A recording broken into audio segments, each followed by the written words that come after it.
Welcome back to my channel Whiteboard e-learning. Dear student, today we will start from the article number 14.2, that is heating effect of electric current. And for that we'll go to the figure number 14.9. Here you can see this is the 14.9 circuit diagram. It contains one cell, one switch and one bulb. And when it will be in the switched off condition, it will not glow. And you will feel the difference when it will be switched on condition. Then you feel on it, you just touch on it. What will be the difference? You will feel, then it will be heated up. So from where heat has come? It is due to the heating effect of electric current. When current flows in the filament, filament is a very thin wire, then it got some obstacle due to the collisions with the other ions. What is actually flowing in the filament? Electron is flowing. Collision in between the electron and other immovable ions and other electrons also, and that's why these heats will be evolved. That is the actually origin of the heating effect of the electric current. And I will also give some other examples here. It is written here, you can see activity 14.3. so if you just read here. Make a circuit as shown in Fig. 14.10.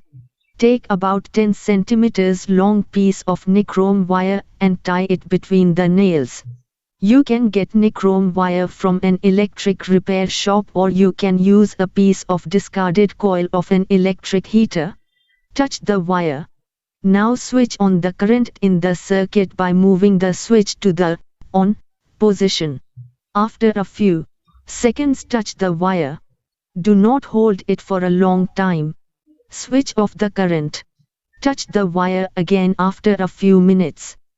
You might have seen an electric room heater or an electric heater used for cooking. All these contain a coil of wire. This coil of wire is called an element. You may have noticed that when these appliances are switched on.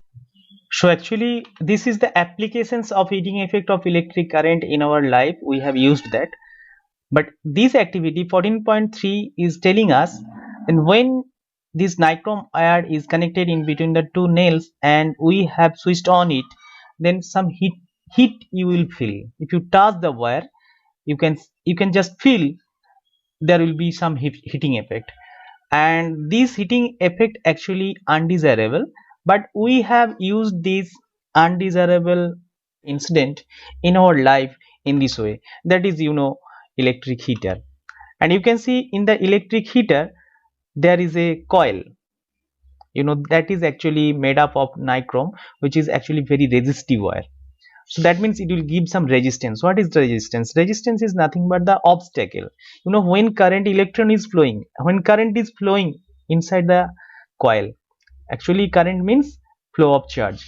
Which type of charge is flowing here? Electron is flowing here, so it gets collided with other atoms inside it, other ions inside it, and nichrome is that type of wire in which these collisions will be greater. That means more collisions will be there. Due to these more and more collisions, it will be heated up, and that heat we have used in our life as heater. Okay, might have seen an electric room heater or an electric heater used for cooking. All these contain a coil of wire. This coil of wire is called an element.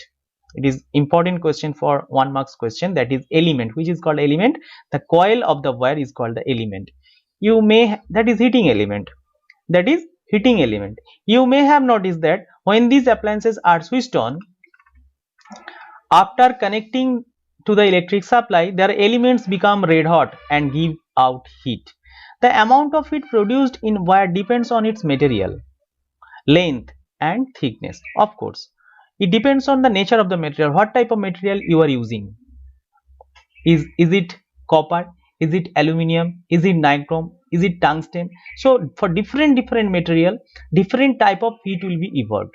And of course the length, it depends not only on the material but also length, and of course the thickness, how thin and how thick wire you have taken. If it is thin wire, then more heat will be evolved. If it is thick wire, less heat will be evolved for a particular material of same length. Thus for a different requirements, the wires of different materials and different length and thickness are used. The wires used for making electric circuit do not normally become hot. On other hand, the elements of some electric appliances become so hot that they are easily visible. So there is a good question will be there. The wires used in making electric circuits do not normally become hot, because if we use the good quality electric wire, so when there is a question of wiring in our house, we always opt for good quality wire, because good quality wire will be less resistive and it will give you benefit for a long run. But if you just go for a cheap and low quality wire which is not expensive, you know, and it is very cheap, so if you will get benefit at the first time when you just buy it, but after for a long run after using years after year, you know, due to great resistance, the electricity will be consumed greater, and of course the payment of the electricity you have to pay which is greater. That's why you have to choose the good quality wire which is less resistive and good for our ultimate saving. Now on the other hand, the elements of some electric appliances become so hot that they are easily visible. The filament of an electric bulb gets heated to such a high temperature that it starts glowing. So there is a question, how does a electric bulb glow? So what will be the answer of this question? So you can see this is the actually known as the tungsten. Tungsten is very thin and resistive wire. When current try to flow this very thin wire, it got some obstacle. So collisions will be there with the other electrons and other ions, immovable ions, and due to this it will be heated up. Okay, due to this resistance it will be heated up, and when it will be heated up it will be red hot, and that actually gives us the light. That is actually the origin of light from a electric bulb. Incandescent electric bulbs are often used for lighting, but they also give heat. It means that a part of electricity is consumed is used in the producing heat. This is not desirable as it results in the wastage of electricity. So think it once again. So what type of, that's why we have replaced this type of incandescent bulb. You can see this is written incandescent. So this type of bulb is known as the incandescent bulb, and we have replaced such type of incandescent bulb with LED. First of all, it was replaced by CFL, and then we have got the better alternative, that is LED, called light emitting diode. You can see it is written here.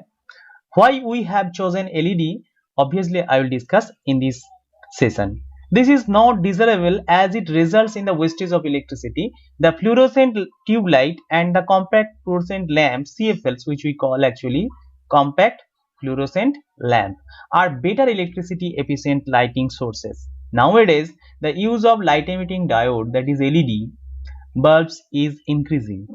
For producing a given intensity of light, LED bulbs consumes less electricity as compared to the incandescent bulb or fluorescent tubes or CFL. Thus, LED bulbs are much electricity efficient and therefore being preferred.